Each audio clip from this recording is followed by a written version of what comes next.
Welcome back to On the Same Page. We are on Daf Samechei Amud Beis, 65b of Maseches Kiddushin. We are starting from the last line of the page where it says Ve'amar Abaye. But I'm going to just go back a few lines, about 8 lines from the bottom, where we have a first statement of Abaye, because the Gemara is going to bring it back into the discussion. So Abaye made a number of statements. The first thing he said, 8 lines from the bottom, was that if an Eid Echad, if one witness comes and says to a person, you ate chelev, you ate forbidden fats, and the other guy is silent, so then we accept the testimony of the Eid Echad, of the single witness, and so much so that when a person accuses somebody of eating chelev, of eating forbidden fats, bishogeg, accidentally, so that person becomes chayiv in a carbon. They have to bring a carbon chatas, a sin offering. So we even allow the person to bring that carbon based on the testimony of a single witness. And then Abaye said that a few lines after that if a single witness says that your food became tameh, your tahor food became tameh, and the owner of the food does not respond, is silent, so we believe the single witness that the food has actually become tameh. Fine, so those were the first 2 ideas that Abaye expressed, and now we pick up from the bottom line. It says, Ve'amar Abaye, and Abaye said further, Amar lo Eid Echad. If a single witness comes, top of the next page, and he says, Shorcha nirva. Your ox, your shor, was nirva. It was involved with a human in a bestiality. And if we had 2 witnesses to that, we would actually kill the ox. We would stone the ox. But with 1 witness, we're not going to do that. But what 1 witness would do is it would make that ox forbidden to bring as a carbon. If a ox was involved in a relationship with a human being, that ox is forbidden to be brought as a carbon, as an offering. So here we have it just on the report of 1 witness, though. So if 1 witness says your ox was nirva, v'hala shosek, and the owner of the ox is silent, ne'eman, the single witness is believed. And says the Gemara v'tana tuna. We actually taught this in a Mishnah. The Mishnah says, Vishenevda bo avir. The Mishnah is talking about karbanos, animals that were dedicated for a carbon, or a bechor, a firstborn animal, which is brought as a carbon. So if somebody says, Nevda, your animal was served as avodah zarah, or Shenevda bo avera, it was involved in a transgression, or b'shehemus, or it killed someone. So 2 things which would disqualify the ox from being able to be brought as a carbon, or an animal from being brought as a carbon. So says the Mishnah there, al pi eid echad, o al pi abaylim, whether it's from the statement of the testimony of a single witness, or whether it's the owners that say it, the owner that says it, ne'eman, he is believed. So we have that a Mishnah says that if a single witness says your ox is disqualified from a carbon for some reason, so he's believed. Now, what are we talking about? It says the Gemara elaborates, Hai al pi eid echad hechidami. What's this case that it says that it was on the testimony of 1 witness? Idika modu bailim. If the case is where the owner then says, yeah, it's true, it's absolutely true, so then, hainu al pi abaylim. That's the same as by the word of the owner.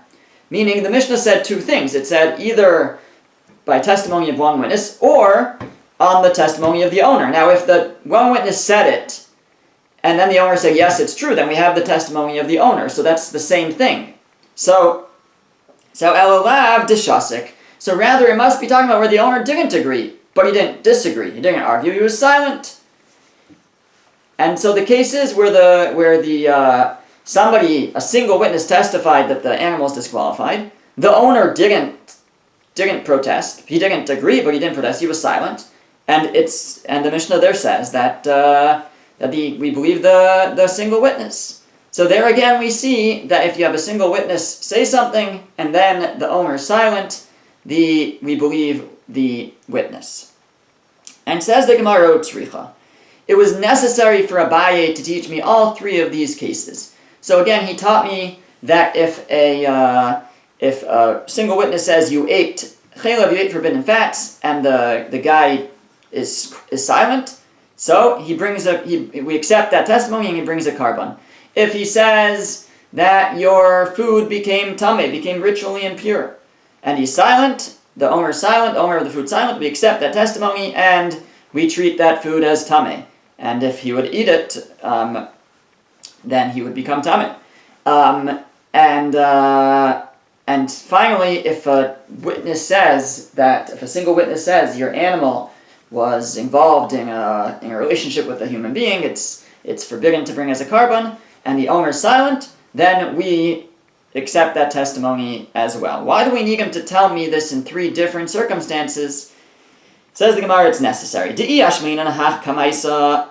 it only said it about the first case, the case where the witness says, you ate chaylev, and the person is silent, and we say that we accept the testimony and he's obligated to bring a carbon. So maybe that's where we say that if he's silent, then it must be true. Because Yilav de Kimle ben Avshei de Avad, if not for the fact that he knew that he transgressed, or de Achal, some have a version, that he ate the chaylev, Chulin ba'azara lo hava maisi. He wouldn't allow himself to bring chulin, to bring an animal as a carbon if it's not really obligated as a carbon. That's a major transgression. So maybe there we say that we believe the witness because in a certain sense we have the agreement of we have the silent agreement of the second person that it's relevant to. Because if it wasn't true, he would have flat out denied it, because he wouldn't want to have to bring a carbon when an animal has a carbon that's not obligated to be bar as a carbon. That's a big problem. Aval nitmu tairosecha. But if a guy comes along and says, your food became tameh, and the owner doesn't say anything, so does that mean that the owner agrees that it's true?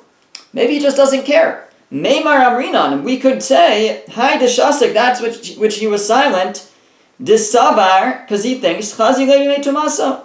I'll eat it when I'm tameh. Okay, the food will make me tameh, so I'll wait till I become tameh to eat it. And then it won't make me tameh because I'm already tameh. The fact that he doesn't say anything doesn't mean that he agrees that it's true. Maybe he just doesn't care to deny it because it doesn't make such a difference. I eat it this week, I eat it next week. So I might have said that in that case, if not for Abaye, I would have said that we don't believe the witness because we don't have the agreement. The silence of the owner is not agreement. And so maybe we wouldn't believe the single witness. Says Abaye, no, even then we believe the witness if the owner is silent. V'yashmin and ha.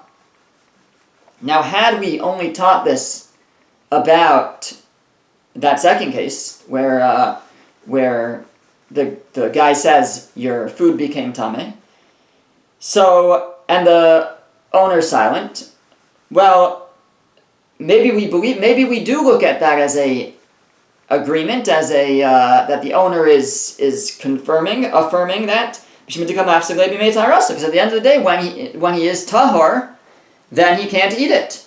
And so maybe we say that he would deny it if it wasn't true, and his silence is actually an agreement. Aval shoro nirva, but in the third case, where the witness said your ox was in a relationship with a human and is forbidden to be brought as a carbon, so meimar amar, so the guy can say, Kolash shvarim lavu gavim mizbeach kaimi. Okay, no big deal. Not all oxen end up being brought as a carbon. It doesn't bother me that I can't bring it as a carbon. So maybe his silence is not an agreement that it's true, but he just doesn't care. Okay, so you say it can't be brought as a carbon. Does that really make such a big difference? And that's why he's silent. He doesn't bother protesting the testimony. So you might have said there that his silence is not really an agreement, and in that case, we don't have the agreement of the owner, and we should not believe the witness. Tzricha, that's why it was necessary even to teach me that case, that even there, if we have a single witness say something and the owner is silent, then we interpret that silence as an agreement, and we would believe the single witness in that case, and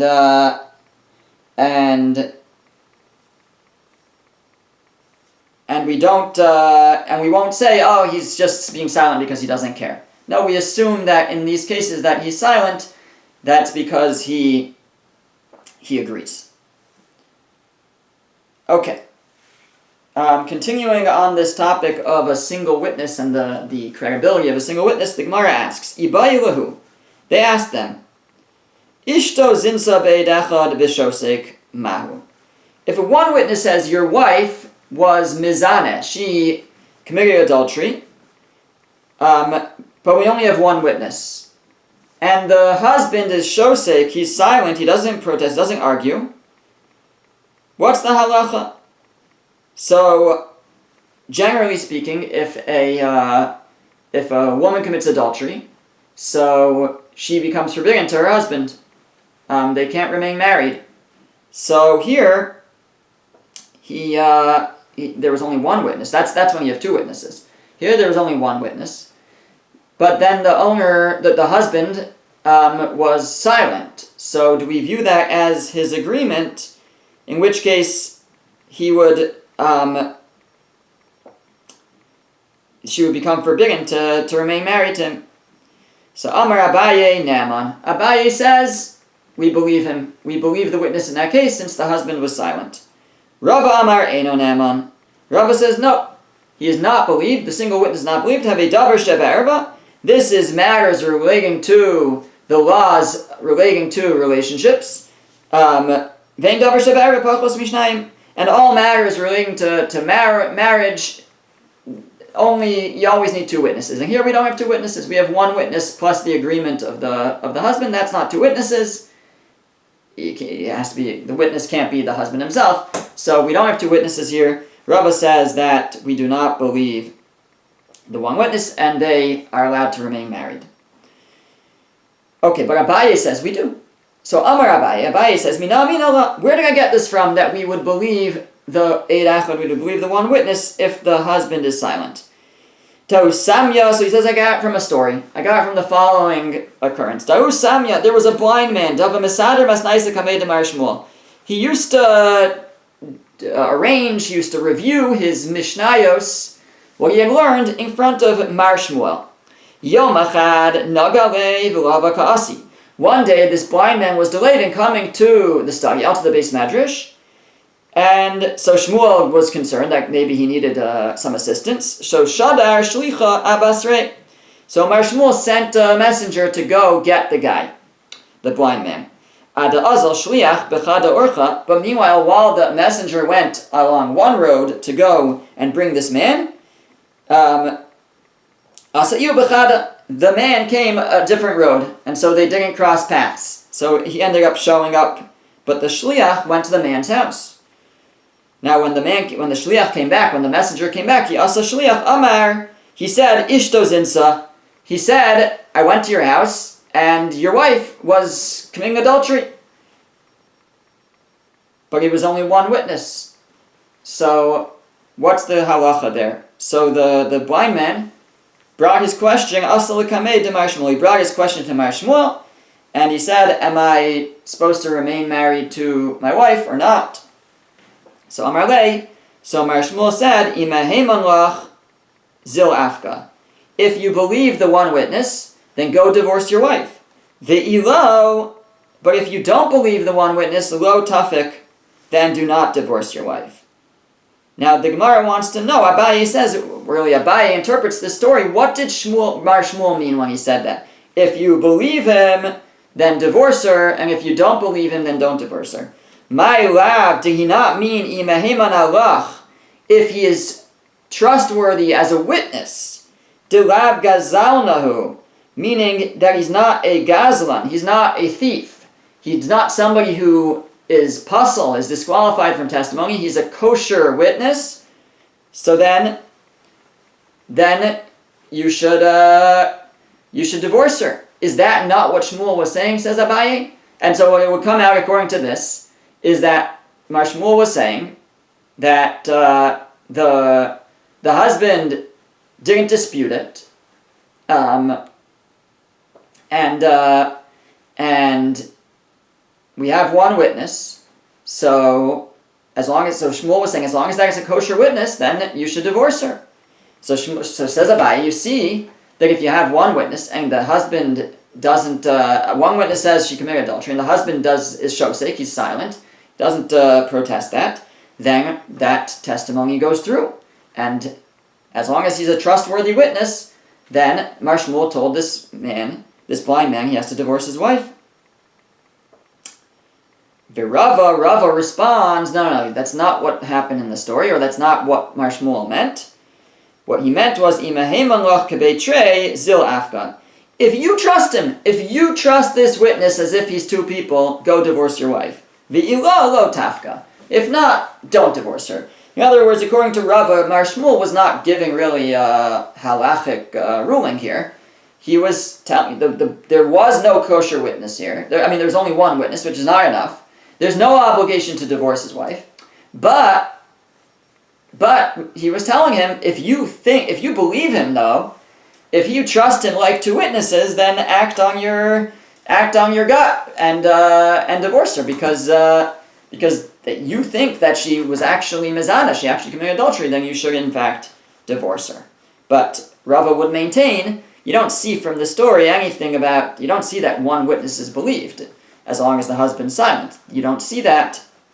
And Rava continues to maintain that if you have one witness to adultery, even if the husband doesn't deny that, is silent about it, we still, you need two witnesses. It doesn't do anything. The Amar Abaye, but Abaye wasn't finished yet. He says, Mina, I'll tell you another place where I know this halacha from. The Tanya that we're learning a brisa. Now he tells a fascinating story involving Yanai HaMelech. Yanai HaMelech was a king towards the end of the Second Temple period, a descendant of the Chashmonaim, of the Hasmoneans, but as we'll see from the story, not the greatest guy. So, Maisa b'Yanai HaMelech shehalach leKuchlis shebemidbar. He went with his army to this place Kuchlis in the desert, V'kive sham shishim krachim, and he conquered 60 villages, 60 cities there. On his way back, he was really happy. He was in a great mood for having accomplished such a military victory. So he called all the elders, all the great rabbis in Israel, and Amar Lahem, and he said to them the following: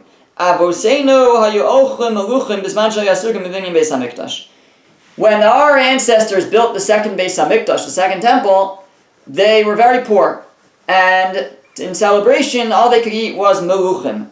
Meluchim, Rashi says, is some kind of vegetable. It's fatty. It's not fatty. It's called kakuli in Aramaic. But it's some kind of vegetable, Rashi says. Others interpret it means salty foods. But that's what they ate, because they were poor. So, let's do the same thing. In memory of our ancestors, we will celebrate and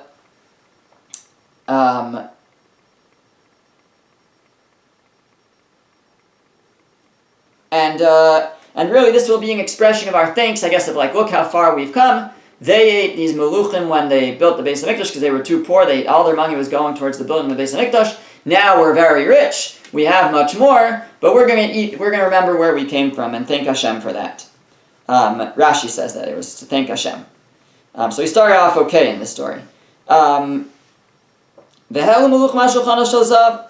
brought out these meluchim, these vegetables, and they ate them on golden tables. Look how far they've come. They ate them. V'haya sham echad ish leitz levra ublial. There was a man there, he was a leitz. He was a scoffer. He had a levra, he had an evil heart. And blial, he had thrown out off the yoke of Hashem. Ve'elazar ben Po'ira shmo. His name was Elazar ben Po'ira. Vayomer Elazar ben Po'ira liYanai HaMelech. And he said to Yanai HaMelech, Yanai HaMelech, Yanai the king, Libam shel Prushim alecha. The Prushim, the Pharisees, the rabbis, they don't like you. They don't like you. So, Yanai said, what should I do to prove this? So this guy, Elazar said, Hakem lahem b'tzitz sheben einecha. Make them stand up by putting the tzitz between your eyes. So the tzitz was the Kohen Gadol's breastplate. And now the Chashmonayim were Kohanim. And they also were king. They made themselves kings after the story of Hanukkah. And often that king was also the Kohen Gadol. So Yanai was both the king and the Kohen Gadol. And he said, make them stand up by putting the tzitz on your head. The tzitz had Hashem's name on it, and that would make them have to stand up. So hikim lahem b'tzitz shebeng einav. So he did that. He put the tzitz on in front of these rabbis. Hayasham zaken echad. There was an elderly man there, Yehuda ben Gedidia shemo. His name was Yehuda ben Gedidia. Vayomer Yehuda ben Gedidia liYanai HaMelech. And he said to Yanai HaMelech, Yanai HaMelech, Yanai the king, Rav lach keser malchus. The crown of kingship is enough for you. Hanech keser kahuna lezaro shel Aaron. Leave the crown of kahuna, of the Kohen Gadol, of the priesthood, leave that to the descendants of Aaron.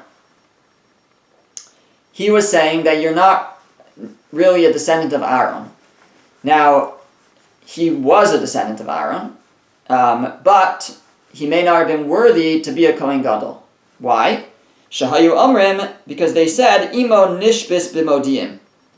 His mother, they claimed, was taken captive in Modiim, which I guess is Modi'in, which is a famous place relating to the Chashmonayim, in terms of, I think, where they lived at first, where they escaped to during the story of Hanukkah and the war with the Greeks. Anyways, this is sometime later, but the rumors, the claim was that his mother, Yanai's mother,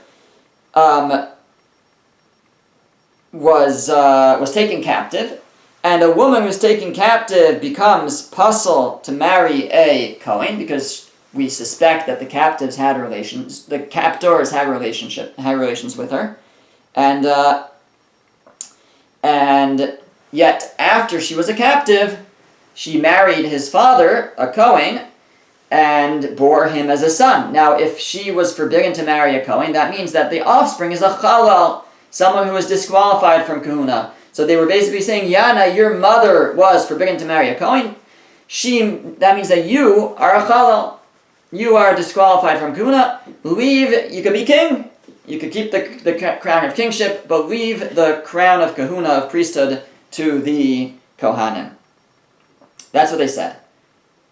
Says the Gemara, says the Bryce, Vayivukash hadavar v'lo nipsa. Now they investigated this and they couldn't find any proof to it. There was no proof that he had in fact, his mother had in fact been taken as a captive. Or I guess we'll see. Well, that's going to be interpreted still, but that for now we'll say that. There was no proof that she was taken captive. Now, Yanai was not too happy about what had happened. Vayibadlu chachmei Yisrael bezam. He got really angry at the rabbis. Vayomer Elazar ben Po'ira liYanai HaMelech. So this Elazar ben Po'ira said to Yanai HaMelech, Hediot shebe Yisrael kachudino. A regular person, maybe they have to accept insult. But Ve'ata melech v'kohen gadol kachudincha. But you're the king and the Kohen Gadol, you have to accept such insult. You should not stand for such things. So Yanai said, so what should I do? So he said to him, this Elazar ben Poira, this wicked person said, Imata shomei la'atzasi, if you will listen to my eitzah, my suggestion, roam some, crush them, kill them. So Yanai said, V'torah matei aleh, but what will be with Torah if I kill all the rabbis? What's going to be with the Torah? So the man said, Elazar said to him, Hari krucha munachas b'karen zavis. It can be, rolled up and left in the corner. And whoever wants to learn it can come and learn it. It will leave the Torah accessible to people, but we'll get rid of the rabbis. Fine. So, the Gemara now interjects, and it says, Amar Rav Nachman bar Yitzchak, Rav Nachman bar Yitzchak says, Miyad nizrika bo apikorsis. That in this moment, Yanai HaMelech suddenly was struck with heresy, with becoming an apikoros, in that he seemed to now deny the validity of the oral Torah. He should have said, fine, the Torah Shebachsav, the written Torah, we could put in a corner and make it available. But Torah Shebal Peh, but what about the Torah Shebal Peh? What about the oral Torah? If I kill the rabbis, then they are the bearers of the tradition of the oral Torah.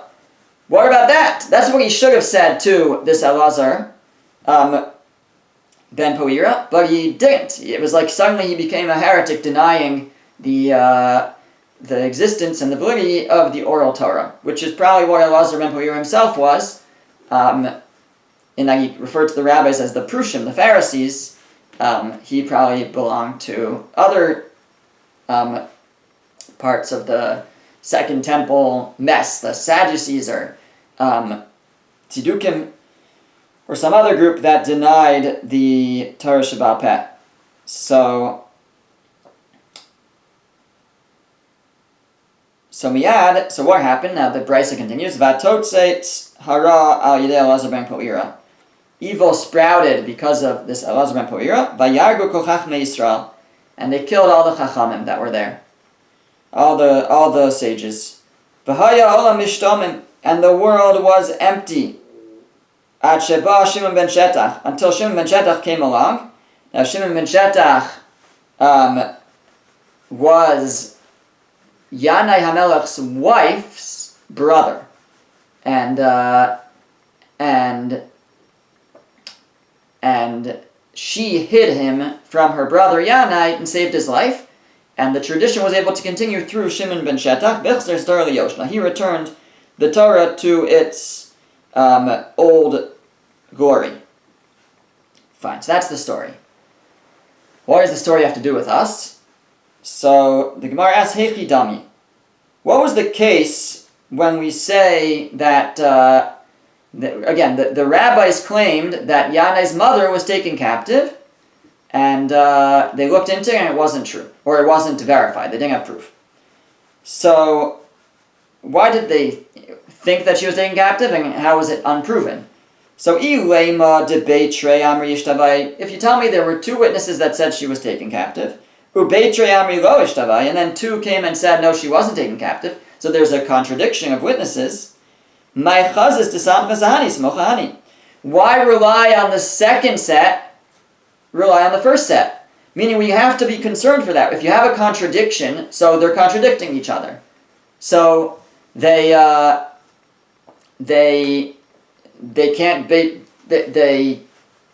cancel each other out, but they don't. Meaning we have to be concerned for each side, and they have to be concerned that maybe she really was.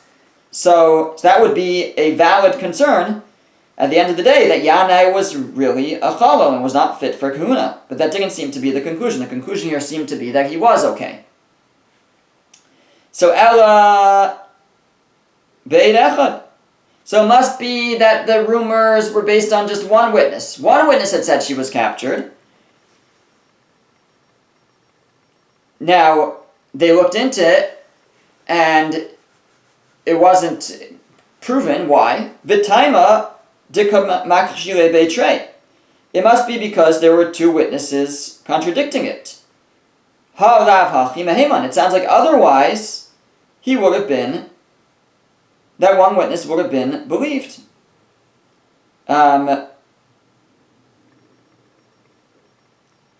Meaning, I suppose, what was there to look into? There was one witness saying it. So it seemed like that was something substantial, as long as we didn't have two witnesses contradicting him. In the end, we're suggesting they did. They looked into it and they couldn't prove it, meaning there were two witnesses contradicting a single witness. But otherwise, it sounds like he would have accepted that testimony of the single witness. So Abaye says, this is where Abaye was bringing this saying, you see, they give a single witness, and the person that they're testifying regarding or is affected by it is silent. In this case, I guess, the mother. We don't have her protesting, so we believe that single witness. So that's Abaye's proof that we believe a single witness, because we would have here if not for the fact that there were two witnesses contradicting him. Virava, what would Rava respond to this story? What actually happened according to Rava? So Rava will say, Rava who says you don't believe a single witness, so what was the case that they were going to accept the testimony, but then they didn't? Like, why would we have thought that she was a captive and then changed our mind? So he'll say no, there were two witnesses saying she was taken captive, and then there were two witnesses saying something else. But they weren't just contradicting, in which case we would have just a contradiction and we have to be concerned that maybe she was. But rather, it's like the statement of Rav Bar Menyumi, who said in a different situation, but he said be'edei hazama. He explained something else that we were talking about. Edei hazama, witnesses of hazama. Hazama is what the first chapter of Maseches Makos. It's a pasuk in the Torah, kasher zamam. That Edei hazama basically, for our purposes, means they didn't contradict the first witnesses. The second witnesses said it can't be that the first witnesses are testifying the truth because they were with us on that day somewhere else. And in that case, we believe the second set of witnesses. So if two witnesses say she was captured, and two witnesses say, no, she wasn't captured, we were watching her the whole time she wasn't captured. So that's a contradiction of testimony. That's what we were talking about before, where who do we listen to? We have to be concerned for both possibilities. But this is different. If you have two witnesses saying, we saw her get captured, so then we would say, okay, when did that happen? What day? Where was it? So if then two other witnesses come along and say, you were with us in Hong Kong on that day, and it can't be that you were there, so we actually believe the second set of witnesses in that case. So that's what Rava says, that's what happened over here. The rabbis heard from two witnesses that she was captured, so that's what they assumed. But then when they looked into it, then it turned out that the two witnesses were Megan to Edim Zomamim, meaning two other witnesses came along and said, you couldn't have been there and to testify that, you were with us somewhere else. Or alternatively, another way to interpret what happened was Kid Rabbi Yitzchak, like what Rabbi Yitzchak says, the Amar Rabbi Yitzchak, Shifcha hichnisu tachtea. Rabbi Yitzchak says that what actually happened, she was captured, but before they had a chance to be alone with her, someone, not clear who, but someone pulled a switch on the captors, and the SWAT team went in and removed this woman, Yanai's mother, and left a shifcha, a maidservant instead. And the captors maybe thought that it was still this prominent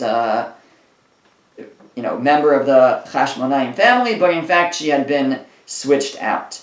And so she never was alone with the captors, and therefore she never became forbidden to her husband, and Yanai was the product of a kosher marriage. So that's what was discovered. That's what Rava the second possibility of what happened, Rava says, it's not that we believe that there was one witness reporting that she was taken captive, and that we believe one witness unless contradicted by two others, but rather what happened was, or really contradicted by one other, but rather what happened was that there were two witnesses that she was captured, and she was captured, and they were telling the truth, and we believed them, but it was two witnesses that were believing. But when they looked into the matter, there was more to the story. Other witnesses came and said, yeah, you're right, she got captured. But you know what happened next? What happened next was that some people went in and stole her back and left another maidservant instead, and that's who ended up remaining there. The captors maybe thought that was this Hashmonayi wife, but it wasn't. It was a replacement. Okay, we will continue with Rava's side of the story, or Rava's opinion, next time.